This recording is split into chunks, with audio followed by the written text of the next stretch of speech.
বাজার থেকে আজ কি কিনে নিয়ে যাচ্ছি দেখো, নতুন জিনিস। এটা বেবিকর্ন, এটা টক ঢেঁড়স।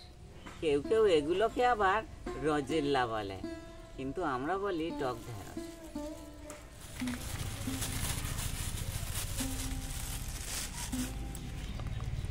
আর এই যে এগুলো বেবিকর্ন মানে কচি ভুট্টা।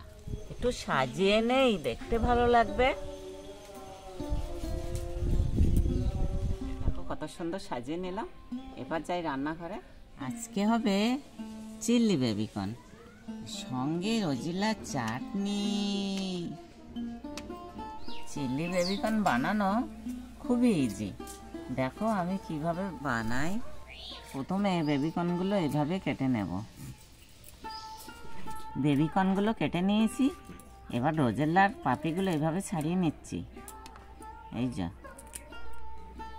এগুলো কিন্তু টক, এটা আলাদা চাটনি করব।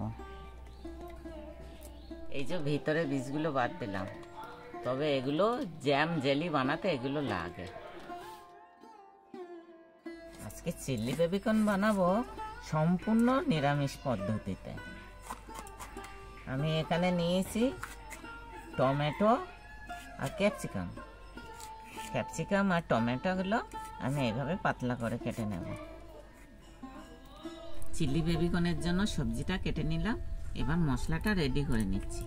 এখানে বেশি কিছু মশলা না, আদা জিরে আর কাঁচা লঙ্কা বেটে নিচ্ছি।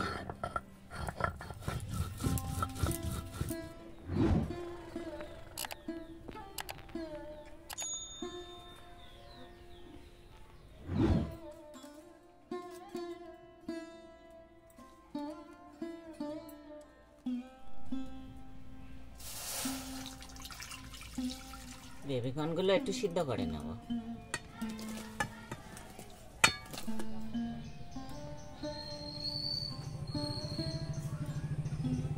বেবিকর্নটাই লবণ হলুদ দিয়ে একটু সিদ্ধ করে নিচ্ছি। এদিকে বেবিকর্নটা সিদ্ধ হচ্ছে আর আমি ব্যাটারটা বানিয়ে নিচ্ছি।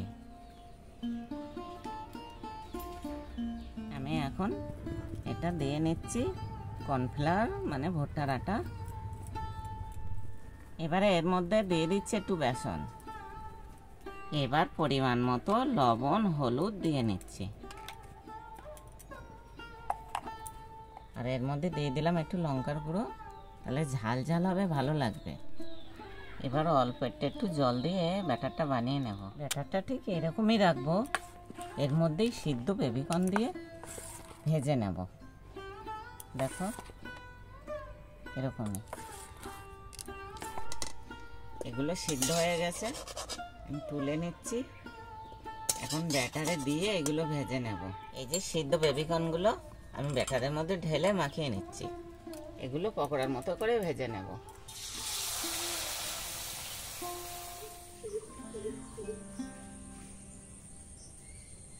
দেখো কত সুন্দর করে লাল লাল করে ভেজে নিলাম। এইভাবেই বেবিকর্নগুলো লাল করে ভেজে নিয়েছি। দেখেই লোভ হচ্ছে, মনে হচ্ছে খেয়ে নেই। কড়াইতে তেল দিয়ে নিয়েছি, একটু জিরে ফোড়ন আর দুটো শুকনো লঙ্কা। সেই বাটা মশলাটা দিয়ে নিলাম। বাটা মশলাটা তেল ছাড়া হয়ে আসলে প্রথমে আমি ক্যাপসিকামটা দিয়ে দেব। এবার পরিমাণ মতো একটু লবণ দিয়ে নিলাম,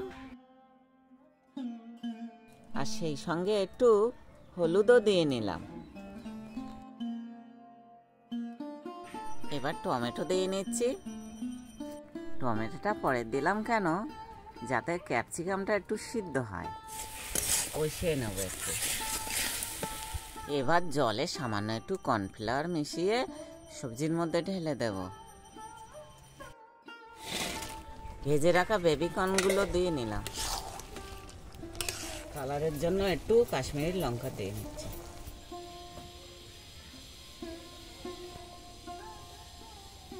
ভাজা বেবিকর্নগুলো দিয়ে এর মধ্যে মিশিয়ে নিলাম। ফ্রাই হয়ে এসেছে, একটু ধনেপাতা কুচি দেব, দিয়ে নামিয়ে দেব।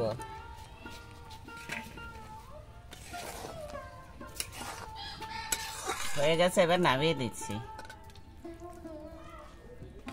দেখো কত সুন্দর হয়েছে।